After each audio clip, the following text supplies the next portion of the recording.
Hello. So on the previous video we were designing this application using the drag and drop features in Android Studio, and as I was saying that this is not recommended most of the time, but if you are capable, you are comfortable, you feel like it's good to start with it, you can go ahead and do that. But for me, as I said before, we'll be using most of the time, we'll need to write code for ourselves, and then we'll achieve the same effect, but at least having an understanding of how code is written, how to do these things using the code side, it's quite better. It's easy to interact with it, it's easy to understand rather than using drag and drop, because most of the things you will not know, you don't have an idea what is happening, and this is not our idea. The reason why we need is we need to learn. Maybe will not learn everything, will not even learn much, but at least have basic of what is happening, how all these things are being built. So for me, just using the little knowledge I have to share with you guys, so that's why I'm pleasing you so much. You can subscribe to my channel, you can share, comment, and you help me, I help you, and God will bless us as well. So let's go ahead and do that. So for now, I'll get rid of all these things. So I'll get rid of these things. So I'll just cut or clear this. Need also to delete this part, we don't need it anymore. And right now we will go ahead and use now the code side. So another thing you may need to another thing I may need to show, I wanted to show you, is the design service. So as you can see here, we have a design. So if maybe you don't need to see this blueprint. This blueprint is whereby if you're using something like constraint layout, it will show all the, let me show you, just let me use a simple example. If you're using a constraint layout, let me say, let's constrain this to the left and right, and then once we are done with that, I show you what exactly this blueprint does. As you can see, right, our application is now constrained left and right. For this, it will be sometime when the app become more complex, it will be difficult to understand where this constraint has been constrained to and other things. So this blueprint simply doesn't show the object, it simply show that image like a shadow of it, and then if you it give you visibility, so it's easy to view here, because most of the time, like in case maybe you are using a background that is a blue color, it will be difficult for you to see this constraint. But this blueprint ignore everything and just give you that shadow that it's visible for you. You can able change this, you can delete and remove that constraint. It's also, you can constrain using this blueprint instead of using the other part. So it's good, it's quite good, but for now you may need or may not. So if you don't want to use or to see this screen, you can simply come here and use the design itself, and that screen will be gone. But for me, I do love to have both of them just in case. But for now, let's interact without that blueprint, then later we may need it. So yeah, for now let's delete this, and now let's interact with our backend. So let me close this palette again. Now on the code side, we need to open this screen, at least to separate this screen so that we can see the code, and also you can see what we are designing. So to achieve this, you'll simply go to this top right here and select here this part at the center here. Currently we on this part, which is the first one that only show our design, and then the second one, it shows the both design and the code, and the last one also now show the code itself. But we want to see every time we make changes, we want to see how they reflect or how they changes to our design. So we'll use the bottom, the middle one. So we'll click that, and you can see now this is our design here. So this is how our design look like, and this is our code side, and then this is our design. So we have separated or split this screen into two. So whenever you make or write code in this part here, you will see it here. So this is how it will look like, and let's now create our first text. So we need a text. So at the first time we were clicking on this and select text, and we drag and drop. So if you see, like, we drag and drop here, you will see that text, all those details for that text will appear here. So instead of us doing that, we'll need to come up with this on our own. So we'll come with this and I'll show how it's easy. It's just need you to understand the basic and you'll be able to understand. So instead of this text to generate this for us, we can generate or come up with this on our own. So as I said, it's good to understand the logic or the basic, how the code is, how those code are coming. So I mean how those codes are being built or come up with, so that in case you need to change something with maybe within this design, it will be easy for you to locate that design and change it more faster compared for you to try using the attribute before, because the attribute may contain a lot of things and you may need to navigate to each part here to look for that exact something that you need to achieve, which you can do it here very quickly. So let's do that. So first of all, we need to write to display our text, but before that, as I said before, we will be change this layout. Right now we are using the constant layout, and this constant layout, it needs or it require you to constrain your elements or position your elements both on your, within your screen. So it's like fixing your elements. You make sure you fix them, and whenever you position them, that element cannot be altered or cannot be what can I say, can they are fixed at that point, meaning if you run your app, it will be it will be positioned based on your screen size and other things. But these things like linear layout, relative layout, sometimes if you run them on a bigger screen or a smaller screen, they change their behavior, they also position may change. So the preferred layout to use when building your application is a constant layout, but for now let's leave that one and try to interact with the basic one such as linear. And then in the future we'll be using this constant, because these constants are more user friendly, easy to interact with, rather than using linear, because linear or relative, it need you most of the time to position it to run your application to see if it is being positioned well.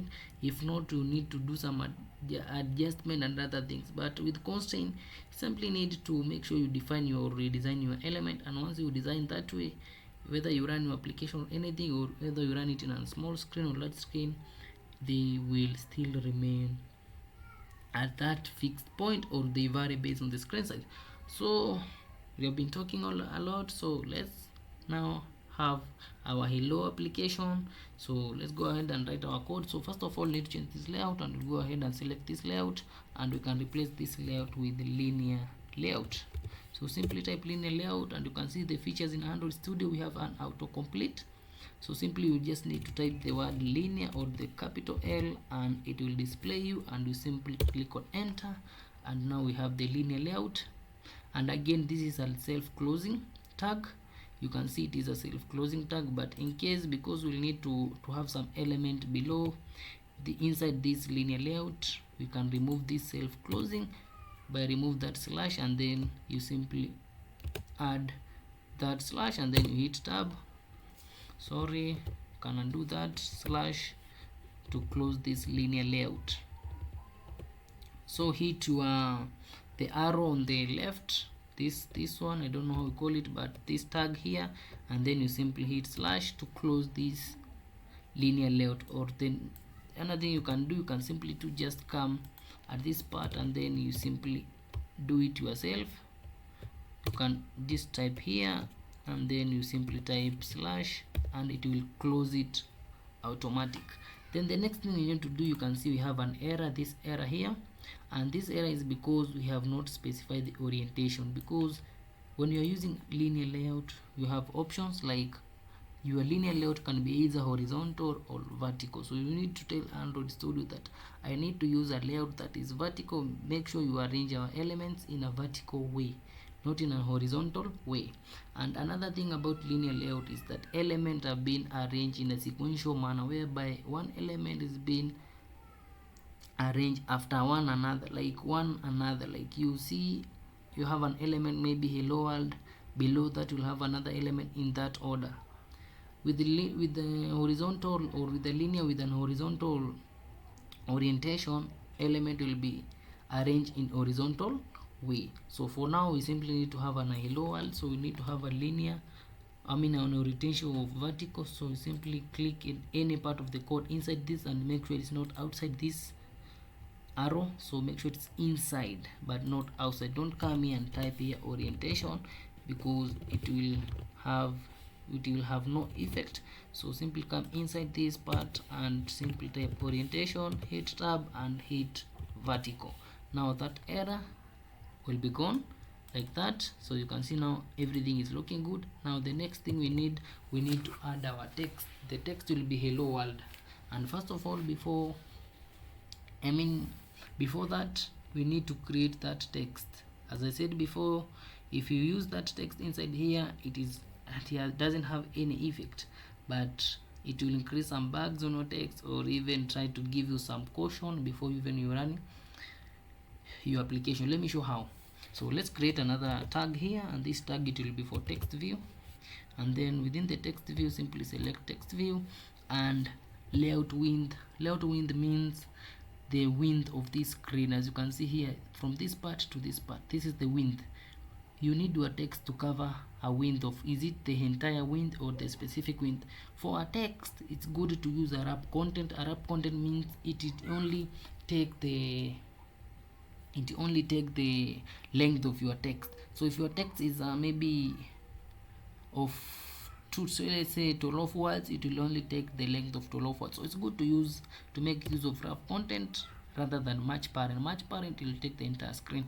Again, the height also is good to use the wrap content, meaning the more the text, the more it will try to expand to occupy that exact text. So it will expand based or dynamically based on your length of your text. So also select wrap, and now you can hit slash to close. So this will be a self close, because we don't need to add anything outside this part. This is a text view, so every component should be enclosed, and that's what we did. But anything that within our linear layout, everything should be within our linear layout, but any element within the linear layout should have a self close of itself.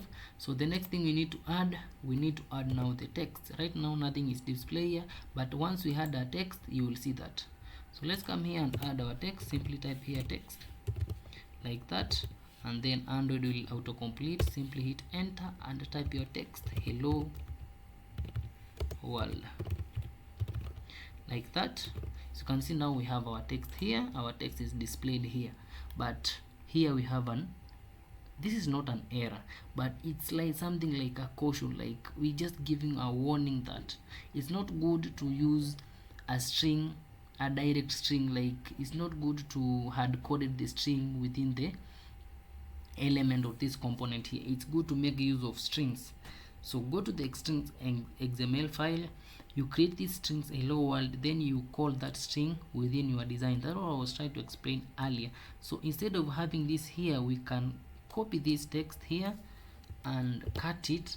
Then we come to our string XML. It's here, unless maybe you have not opened your folder. So come to this panel here and then go to resources.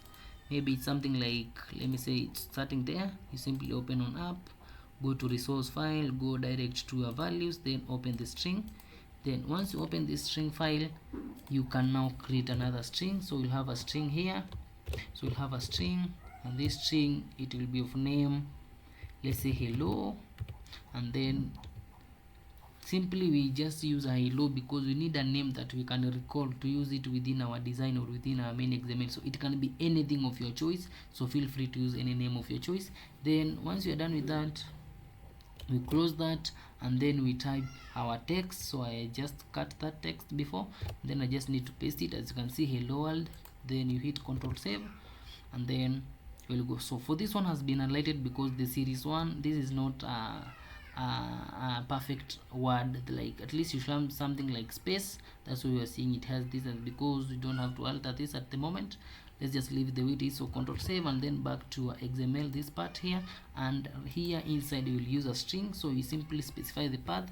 It is use the @ sign to specify the path, and then you go to the string, you simply type string, Then once you type string, it will come to the string XML file, and then you hit slash and then the name of the string you just create, hello. Once you've done that, it has the same effect, but this time the error has gone and there is no any warning, and you can see now the hello world still is there. So the next thing we need to do, we need to position our element. Right now our element is at the top left corner. We need to position it at least at the middle here. So we will use an orientation, we will use a gravity layout. So we may use a gravity, so we'll use a gravity here. You use a gravity layout. Simply it's for positioning our element at the center. So you use a gravity layout and then you center it horizontal like that way. So you can see now our element has shifted. Let me cut this and you see that one. So right now it's at the left top corner. So if you use that gravity layout, it will simply place our text here at the middle. So you can see that. So for that, after doing that, the next thing we need to add some space at the top. We need at least this text to shift something at the middle. So we need to add something, we need to add a space at the top. So for that reason, we'll go ahead and use something known as margin. So you can use a margin. You'll need a margin at the top, and let's use something like 200 dp, and you can see with 200 dp our hello world has shifted to this, but we want something at the center, at the middle. So at the middle you simply need to use maybe 350. Let's try 350. Yeah, 350 is good. So 350 dp, and you can see our element is now positioned at the center. So this is what I was telling you about, that most of the time it's good you know what is exactly happening. It's good to learn this basic. Okay, some people they may ask themselves, why do I have to do all this, and I can just use a like drag and drop and achieve the same effect. But the good thing is this, is that once you understand it, you will able to write this code very fast, and you will even see it most user friendly and easy, because if you want to need to change something, it will be easy. Like now, if I need to change the text size, I simply need to type here the text size. Let me undo that. If I need to change the text, I simply need to type the text size here and click and specify the same steps like 24 sp, and I have achieved that. And like this, you may need to navigate to the attribute, to select the element, to go to the attributes, you change everything, and then okay, at first, or maybe at the beginning, you may see it's fast and it's easy, but the more the app become big or complex, it will be now difficult for you to use this drop down or drag and drop feature. So we have had our text size. The next thing we need to do, we need to add something else, like let's add the font. So you can give it a font family. So font family, you can use the any one of each, but I do love sans serif with condense, so I'll just use the first option here, and it's looking good. The next thing we need to do, we add a font style, or text style. So go ahead and add your text style, either italic, either bold, but for now we'll be using bold, and that's looking good as well. So you can see now it's looking good. Hello world, bold. And again, another thing, maybe we may need to add, let's adjust our size to something like 28. Yeah, that's looking better. And then we need to adjust or change our color. So simply go to color, type color here, and then it will have a text color. Then previously we had the color, so we create this color here. This color green is the one that we'll be using. It has a name, color green. So let's come back here and specify the path. So it is within the color code. Type the color, then you hit slash, then the name of your color, which was green. And by doing that, you can see our text now has changed to green. So also achieving that was very easy compared to the using the drop down feature. So this was all about the designing the same interface using now the code based side rather than using the drop down feature.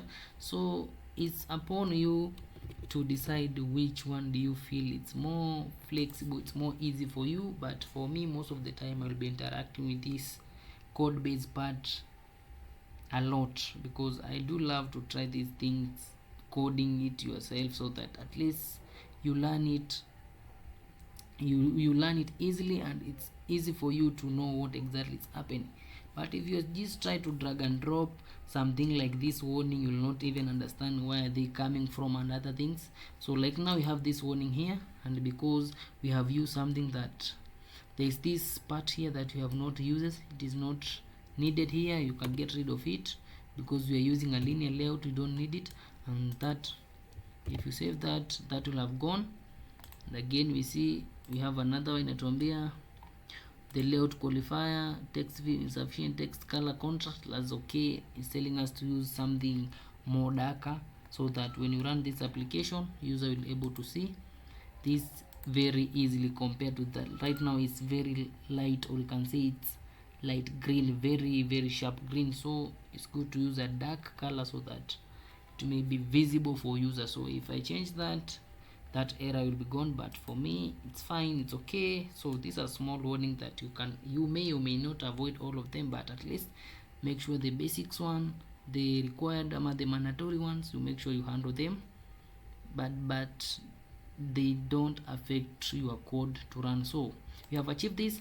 Now the next thing we need to navigate to our file here, I mean to our menu. Come to menu, then you go to build. First of all, you need to clean your project before even you run it on your emulator or you run it on your phone. So clean that project, and then the build panel will open, or you can open that build panel to understand what is going on. Then the build is finished, we are finished cleaning our project. The next thing we need to do, we need to come to the same menu, and then we'll need to come to build. Then we need to assemble our project.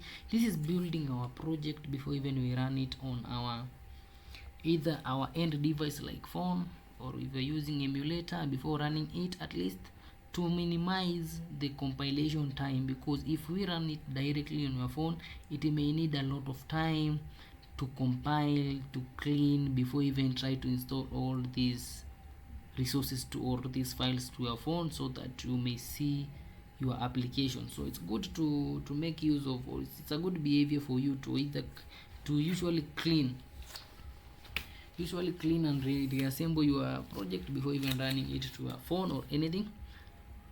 So once this is complete, I'll connect to my end device. As I said before, my laptop does not support, doesn't have enough RAM to use an emulator. But if yours or your machine can support emulator, then once this has done build, you can simply go ahead. As you can see, the build analyzer is complete, and you can go ahead and use. So for now, you can see I've connected my device, and now my device will be showed at the top here. So you can see now this is my device. Now I'm using the USB for debugging. So I've connected with my phone, and once I click run here, this application will be installed to my phone, and I'll able to see our design, the way we have designing our hello world here application. For you, once you are done, you simply go to the device manager, you click your device. For those who are using virtual devices, you will see something like this. You simply need to select, and then you click run. For me, I'll simply need to click run, and once I hit run and I open the build panel, you see the way it builds so fast, because this application was built before. That's why you see the building process is very fast. So it has done building, and simply to be installed on my phone, and that is it. So do that, check your final hello world can be installed on an app, and then see you in the next video. It's goodbye.